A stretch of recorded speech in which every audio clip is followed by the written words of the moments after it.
बिजली की तरह गरजती, धरती को हिलाती। राठौर की ताकतवर सेना अपने ताकत के नशे में चूर, हर अंजाम से बेखबर इतनी तेजी से आगे बढ़ रही थी मानो वो आज अपना सदियों पुराना मकसद पूरा कर लेगी। लेकिन शायद ये नहीं जानते थे कि आज का दिन इन पर एक कहर बन जाएगा। राठौर की ये सेना बगीरा के जंगल तक पहुंचती, इससे पहले ही सूर्या उनके आगे आ खड़ा हुआ। जैसे ही उसने दहाड़ मारी तो एक बहुत बड़ी रोशनी चारों ओर फैल गई और सूर्या के अंदर से एक जादुई शेरों की सेना निकल कर बाहर आई, जो बहुत ताकतवर थी। आज तुझे अपना असली रूप दिखाने का समय आ ही गया। मेरे रास्ते से हट जा, नहीं तो बहुत बड़ा नुकसान उठाएगा। अपनी इस मुट्ठी भर सेना से डराना चाहता है मुझे, मार डालो इन्हें। सूर्या और राठौर की सेना में भिड़ंत लग गई, लेकिन सूर्या की सेना ने अपने मुंह से जादुई आग के गोले निकाले और राठौर की सेना पर एक के बाद एक वार दिए और राठौर के आधे से ज्यादा सिपाही आग से वहीं भस्म हो गए। ये देख राठौर घबरा गया। रुक जाओ, मुझे तुम्हारी ताकत के बारे में अंदाजा हो गया। बोलो क्या चाहते हो तुम? तुम्हें बगीरा की बेटी को आजाद करना होगा। आखिर कौन है बगीरा और राठौर ने उसकी बेटी को क्यों अपना गुलाम बना के रखा है? चलिए देखते हैं। दरअसल आज से कुछ समय पहले एक बड़े मालदार जंगल का राजा बगीरा, जो कि आसपास के जंगलों का भी राजा था। बगीरा एक बार अपनी बेटी रीमा के साथ बाहर निकला हुआ था, लेकिन अभी वो थोड़ी ही दूर चले थे कि तभी राठौर अपने कुछ सिपाहियों के साथ वहाँ आता है। तुमसे पहले भी कहा था, चुपचाप अपना जंगल मुझे सौंप दो, नहीं तो मेरी ताकतवर सेना तुम्हारे और तुम्हारे आसपास के जंगल को तबाह कर देगी। तू अपनी ताकत के बल पर यहाँ जुल्म करना चाहता है, लेकिन मैं तुझे अपना जंगल कभी नहीं दूंगा। ये सुनकर राठौर को बहुत गुस्सा आ गया। उसने बगीरा को वहीं बेहोश कर दिया और उसकी बेटी रीमा को उठाकर वहाँ से अपना गुलाम बनाकर अपने साथ ले गया। इधर बगीरा की बेटी रीमा को राठौर बाग ने अपना बंदी बना रखा था और उधर बगीरा के पास में ही एक दूसरे जंगल में एक सूर्या नाम का शेर रहता था। साधारण जानवरों के बीच रहकर सूर्या अपना जीवन बिता रहा था, लेकिन सूर्या को अपने अंदर जादुई ताकत महसूस होती थी। कभी वो अपनी जादुई शक्तियों से आसमान से हल्की हल्की बारिश करवाता, तो कभी कभी अपनी शक्तियों का आनंद उठाते हुए तेज हवाएं चला देता। सूर्या की अंदरूनी ताकत का किसी को भी कोई अंदाजा नहीं था, लेकिन सूर्या के जंगल में गरीबी बहुत ज्यादा थी। अरे भैंस बहन, तुम इतनी उदास क्यों खड़ी हो? क्या बताऊं बहन, अपने बच्चों की खातिर मैंने ये सेब की रेहड़ी लगाई थी कि यहाँ से कुछ पैसे आएंगे तो जीवन का गुजारा सही से हो जाएगा। लेकिन बहन, सुबह से एक भी ग्राहक नहीं आया। हाँ बहन, हमारे जंगल से ये गरीबी जाने का नाम ही नहीं लेती। सूर्या ने उन दोनों की बातें सुन ली और वो उदास मन से वहाँ से अपनी गुफा पर आ गया। सूर्या सो गया, लेकिन रात में उसे सपना आया और सपने में उसे उसकी माँ दिखाई दी। सूर्या, तुमसे सच्चाई छिपी हुई है बेटा, अब उस सच को जानने का समय आ गया है। बेटा, बचपन से ही तुम्हारे अंदर एक जादुई ताकत थी, लेकिन तुम्हारे अंदर की ये जादुई शक्तियाँ तुम्हें उस ताज से ही हासिल हो सकती हैं। लेकिन वो मुझे ताज कहाँ से मिलेगा? बेटा, तुम्हारे जंगल के आखिरी हिस्से में ही दो बड़े पत्थरों के बीच एक काली गुफा है। तुम उस गुफा के अंदर चले जाना, वहाँ तुम्हें जो हासिल होगा उसे पाकर तुम भी हैरान रह जाओगे। और तभी सूर्या की आँख खुल गई। जैसे ही वो उठा तो काली गुफा की तरफ चल दिया। सूर्या की माँ ने जैसा बताया था, सूर्या को वो गुफा मिल गई और सूर्या उसके अंदर चला गया। वहाँ उसे एक खूबसूरत चमकता हुआ ताज दिखाई दिया। उस ताज को देखकर सूर्या बहुत खुश हुआ और उसने उसे पहन लिया, लेकिन उसे पहनते ही सूर्या के अंदर से एक ताकतवर सेना निकल कर आई और आज सूर्या को ऐसी ताकत मिल चुकी थी जिससे वो हर मुश्किल से टकरा सकता था। उधर बगीरा के पास राठौर एक पत्र भेजता है। 2 दिन के भीतर भीतर आसपास के जंगलों को खाली करवा दो, नहीं तो मेरी सेना जानवरों के इतने टुकड़े करेगी कि तू गिन नहीं पाएगा। राठौर की इस धमकी से बगीरा डर गया। वो खून खराबा नहीं करना चाहता था, इसलिए उसने अपना एक सिपाही बाघ मानव सूर्य के जंगल भेज दिया। साथियों, आसपास के जंगलों के सरदार बगीरा ने सबके लिए एक पैगाम भेजा है। उनके सबसे बड़े दुश्मन राठौड़ ने 2 दिन के भीतर भीतर आसपास के जंगलों को खाली करवाने का हुक्म किया है। इसीलिए तुम ये जंगल यहाँ से छोड़कर चले जाओ। कोई कहीं नहीं जाएगा। मुझे सरदार बगीरा से मिलना है। चलो, मुझे उनके पास ले चलो। बाघ मानव सूर्य को बगीरा के पास ले आया। महाराज, मैं नहीं जानता उसने आपकी बेटी को क्यों गुलाम बनाया है, लेकिन उसकी सेना की तबाही के किस्से मैंने भी बहुत सुने हैं। मुझे कुछ समय पहले एक ऐसी ताकत मिली है जिससे मैं बड़े से बड़े तूफानों से भी टकरा सकता हूँ। मैं जानता हूँ तुम ये सब अपने जंगल के जानवरों के घरों को बचाने के लिए कह रहे हो। तुम्हें उसकी ताकत का अंदाजा नहीं है। वो हमारे जंगल का तो क्या, किसी भी जंगल का बाल भी बांका नहीं कर सकता। ये जिम्मेदारी मेरी है, लेकिन इसके लिए मुझे इतना धन चाहिए कि मैं अपने जंगल की गरीबी को मिटा सकूं। अगर तुम उसे हराने में कामयाब हुए तो मैं अपने जंगल की आधी दौलत तुम्हारे नाम कर दूंगा। और इस तरह से राठौर का मकसद बगीरा के और उसके आसपास के जंगलों पर कब्जा करना था, लेकिन सूर्य की जादुई ताकत के सामने उसने अपने घुटने टेक दिए। देख राठौर, तेरे पास 2 ही रास्ते हैं। या तो बगीरा की बेटी को आजाद कर दे और अपना ये जुल्म खत्म कर दे, नहीं तो तेरी बची हुई ये सेना भी मारी जाएगी। नहीं नहीं नहीं, तुम ऐसा कुछ मत करना। मैं बगीरा की बेटी को आजाद कर दूंगा और कभी वापस मुड़कर नहीं आऊंगा। राठौर अपने बचे खुचे सिपाहियों को लेकर वहाँ से दुम दबाकर भाग गया और उसने बगीरा की बेटी को भी आजाद कर दिया। रीमा अपने पिता से मिलकर खुश हो गई। वादे के मुताबिक बगीरा ने सूर्य को बहुत सारा धन दिया, जिसे सूर्य ने अपने जंगल के जानवरों में बांट दिया और बाद में सूर्य और रीमा की शादी हो गई। सूर्य की जादुई शक्तियों से उसका जंगल गरीबी से मुक्त हो गया था और बगीरा की बेटी भी आजाद हो गई थी।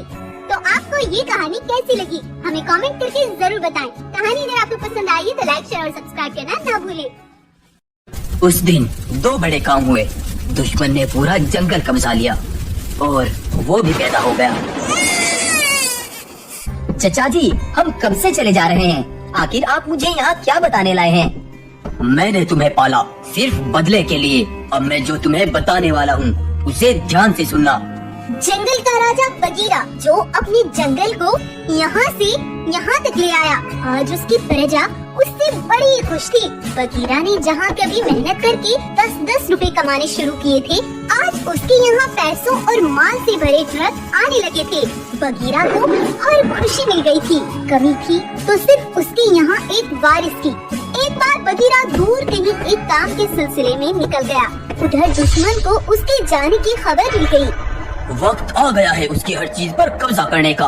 वो जंगल से बाहर गया हुआ है। आज हम उसके जंगल को शमशान बना देंगे। राधे बाघ अपने जालिम सिपाहियों को लेकर बगीरा के जंगल पर टूट पड़ा। उसने चारों तरफ तबाही फैला दी। जो भी उसके सामने आया सबको मार डाला। मेहनत से बनाए जानवरों के घरों को जलाकर उसने राख कर दिया। वो आधे से ज्यादा जंगल को तबाह कर चुका था। उधर बगीरा के पास एक रामू सिपाही पहुंचा, जो बगीरा का बड़ा करीबी था। महाराज, जिसे आप दोस्त मानते थे, उसने ही आज हमारे बसे बसाए जंगल को जला कर रख दिया। महाराज, हम तबाह हो गए, हम बर्बाद हो गए। महाराज। बगीरा ये सुनकर तेज रफ्तार से भागता हुआ जब जंगल पहुंचा, तो उसने देखा सब कुछ तहस नहस हो चुका था। बगीरा तुरंत राधे के पास पहुंचा। मैंने तुम्हें अपना भरोसेदार दोस्त समझा, लेकिन तुम तो आस्तीन के सांप निकले। क्यों किया तुमने ये सब? क्योंकि अब मैं यहाँ अपना एक साम्राज्य बनाऊंगा। तुम्हारा कमाया सारा धन आज से मेरा है। अब मैं हूँ यहाँ का राजा। राधे ने बगीरा को मौत की घाट उतार दिया।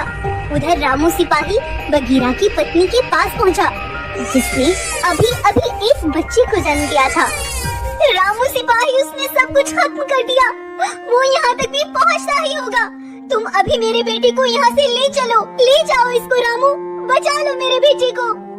और मैं तुम्हें वहाँ से उठा लाया था। मैंने तुम्हें उस राधे से छिपकर पाला है।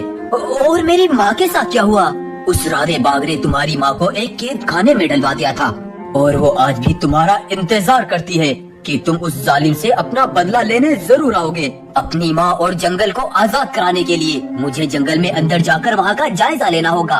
शिवा ने एक प्लान बनाया और राधे बाघ के जंगल के बाहर खड़ा हो गया। तभी राधे बाघ की सगी बेटी सिपाहियों के साथ बाहर आई, जो कि किसी काम से दूसरे जंगल जा रही थी। शिवा ने प्लान के मुताबिक कुछ सिपाहियों को उन पर हमला करने के लिए भेज दिया। राधे के कुछ सिपाही मारे गए, लेकिन शिवा जाकर उन सबको डरा कर वहाँ से भगा देता है। तुम ठीक तो हो राजकुमारी, तुम्हें कुछ हुआ तो नहीं ना? तुम्हें ऊपर वाले ने मेरे लिए फरिश्ता बनाकर भेजा है, नहीं तो खूनी शेर मुझे मार डालते। मेरा नाम रोहिणी है। तुमसे मिलकर बड़ा अच्छा लगा। तुम्हें इस एहसान का इनाम मैं जरूर दूंगी। रोहिणी शिवा को अपने पिता के पास लेकर जाती है। पिताजी, यही है वो जिसने उन जालिमों से मेरी जान बचाई है। अगर ये न होती तो शायद आज मैं जिंदा न बच पाती। तुम्हारा हम पर बहुत बड़ा एहसान है। मैं तुम्हें इनाम में क्या दे सकता हूँ? मुझे कोई इनाम नहीं चाहिए महाराज, बस मैं कुछ दिन आपके जंगल में ठहरना चाहता हूँ। शिवा को वहाँ रहने की आज्ञा मिल गई और रोहिणी ने शिवा को अपना पूरा जंगल घुमाया। शिवा ने चारों ओर नजर दौड़ाकर वहाँ का पूरा जायजा ले लिया, लेकिन उसे अपनी माँ कहीं भी नजर नहीं आ रही थी। रात के समय शिवा अकेला अपनी माँ को याद करता हुआ रो रहा था, लेकिन तभी रोहिणी उसके पास आई। मुझे सुनकर बड़ा दुख हुआ कि तुम्हारी माँ तुम्हें छोड़कर चली गई, लेकिन बड़े दुख के सामने छोटे दुख दुख नहीं लगते। आओ मैं तुम्हें कुछ दिखाती हूँ। रोहिणी शिवा को उसकी माँ के ही पास लेकर चली जाती है। शिवा ये देखकर हैरान रह गया। देखो शिवा, ये बेचारी पिछले 30 सालों से एक ही बात कहती है कि मेरा बेटा एक दिन जरूर आएगा। इसी उम्मीद में ये आज तक जिंदा है। अगर तुम्हें इन पर इतना रहम आता है तो तुमने इनको आजाद क्यों नहीं करा दिया? पिताजी को मैंने बहुत समझाया, लेकिन इस बारे में वो कुछ बोलने ही नहीं देते। तुमने बिल्कुल सही कहा था रोहिणी, इन्हें देख मेरा दुख हल्का हो गया। शिवा अगले ही दिन अपने चाचा रामू के पास पहुंच गया। रामू चाचा, राधे के सिपाही जंगल में चारों ओर फैले हुए हैं। कुछ समझ नहीं आ रहा, मैं अपनी माँ को वहाँ से कैसे निकालूं? अगर तुम कहो तो मैं कुछ ही दिनों में अपनी एक बड़ी सेना तैयार कर लेता हूँ जो राधे के सिपाहियों को फाड़ डालेगी। नहीं चचा, एक जान को बचाने के लिए अनेक जानों को खतरे में नहीं डाल सकते। इस जंग में बहुत खून बहाया जाएगा, मुझे कुछ और ही सोचना होगा। शिवा अगले दिन रोहिणी से मिलने जाता है। अरे शिवा, तुम बिना कुछ बताए ही किधर चले गए थे? रोहिणी, मैंने तुमसे कुछ छिपाया है।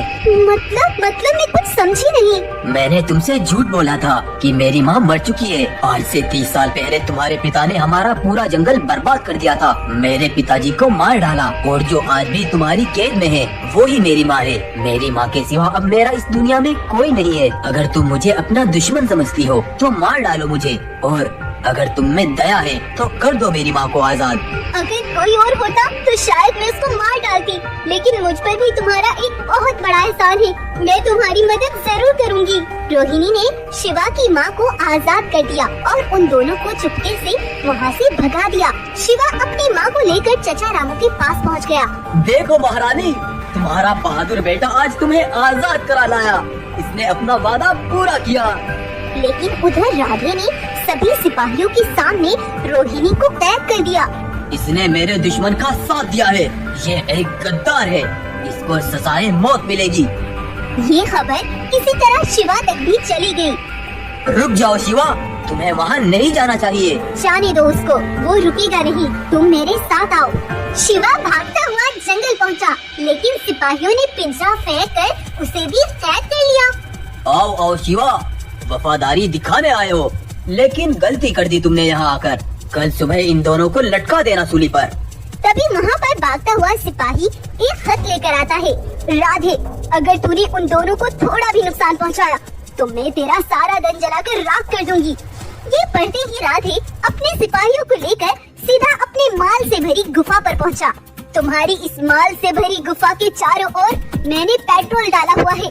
अगर तू अभी के अभी ये जंगल छोड़कर ना गया तो तेरा ये सारा धन जलाकर राख कर देंगे हम। नहीं नहीं नहीं, ऐसा बिल्कुल मत करना। ये मेरी सारी उम्र की कमाई है, मैं यहाँ से चला जाऊँगा, तुम इसको मत जलाना। राधे अपने सिपाहियों को लेकर हमेशा के लिए चला गया। राधे को उसके पैसे भी वापस कर दिए गए और रोहिणी भी अब शिवा की माँ के साथ ही रहने लगी। जंगल फिर से शिवा के पास ही आ गया।